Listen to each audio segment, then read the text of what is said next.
គ្រួសារឈីងពិតជាអាក្រក់ទៅហើយមួយចំនួនទៅមួយចំនួន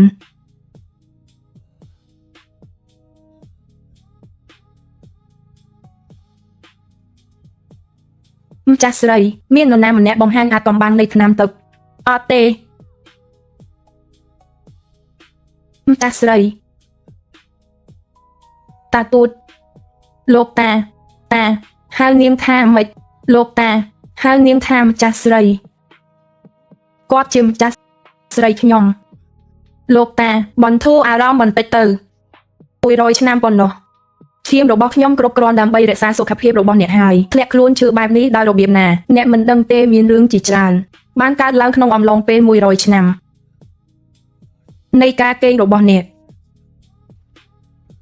តាទូត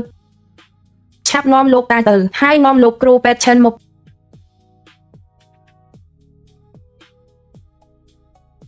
នាងស្គាល់លោកតាខ្ញុំទៅរួចដោយរបៀបណាឈីវ៉ាំងដើរលេងក្លឹបរាត្រីរហូតតាស្គាល់ស្រីគ្មានពេលឈ្មោះម្នាក់នេះស្គាល់លោកតាដោយរបៀបណាតាទូតទៅតែហៅនាងថាម្ចាស់ស្រីគាត់ប្រហែលជាមានការភ័ន្តច្រឡំហើយតាទូតហាក់ដូចជាស្គាល់ស្រីម្នាក់នេះគាត់មិនអាចទ្រាំបានយូរទៀតទេគ្រូសាឈីកំពុងដណ្ដើមមរតកស្រីម្នាក់នេះប្រហែលជាកម្លាំងជំរុញរបស់ឈីវ៉ាងប្រយុទ្ធជាមួយខ្ញុំដើម្បីមរតកពួកឯងបោះនាងចេញទៅ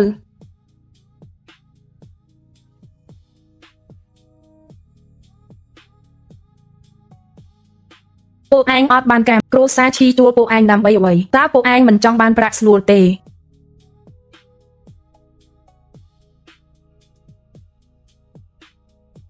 ស្រីម្នាក់នេះចម្លែកណាស់ភ្នែករបស់នាងមើលហើយព្រើដល់ឆ្អឹងខ្នងប៉ាតាទូតទើបស្គាល់នាងច្បាស់តើប៉ាមិនខ្លាចតែទូស្ដីបន្ទោសបានធ្វើខុសចំពោះមិត្តចាស់របស់គាត់ក្មេងស្រីម្នាក់នេះនាងមើលទៅអំណាចណាស់ក្មេងស្រីនាងជានរណាខ្ញុំជានរណាអ្នកនឹងដឹងនៅពេលដែលឈិនលីនភ្ញាក់ពីដំណេកលោកប្តីមើលទៅស្រីម្នាក់នេះហ៊ានហៅឈ្មោះលោកតាផងហើយចាត់ទុកឈិនបានដូចជាឆ្កែចឹងបងគូតែបណ្ដេញនាងចេញទៅបានហើយចាំមើលសិនទៅពេលលោកតាភ្ញាក់ដឹងខ្លួន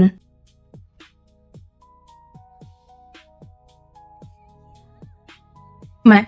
ស្រីដែលឈិនបាននាំមកវិញនេះខ្លាយជាឧបសគ្គយើងទេសត្វស្វាមួយមិនអាចជាឧបសគ្គយើងទេម៉ាក់នាងមើលទៅអំណាចណាស់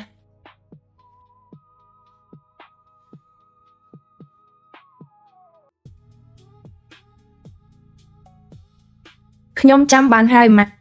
ដូចរូបស្រីម្នាក់នៅក្នុងបន្ទប់សម្ងាត់របស់តាទូតយើងអញ្ចឹងតានាងអាចជាគូស្នេហ៍របស់តាចាស់នោះទៅមកទីនេះដើម្បីដណ្ដើមមរតកម៉ាក់អត់ទេ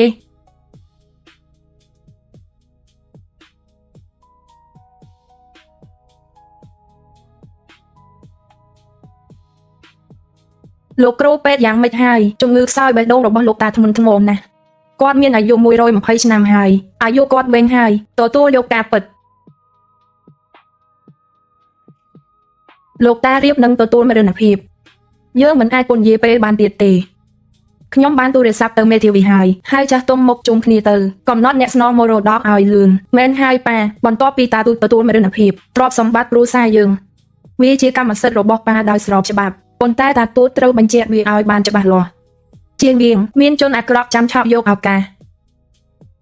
តើប៉ាខ្លាចសត្រូវ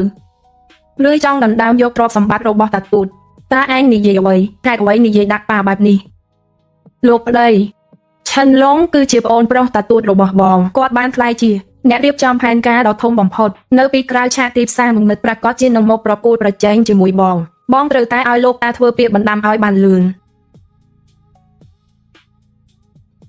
ប្រញាប់ឡើងតាទូត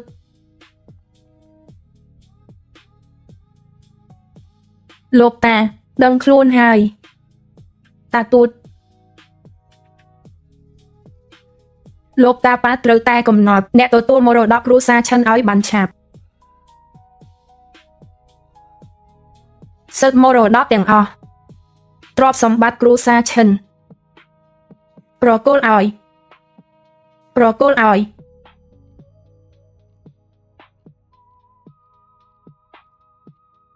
ប្រគល់ឲ្យ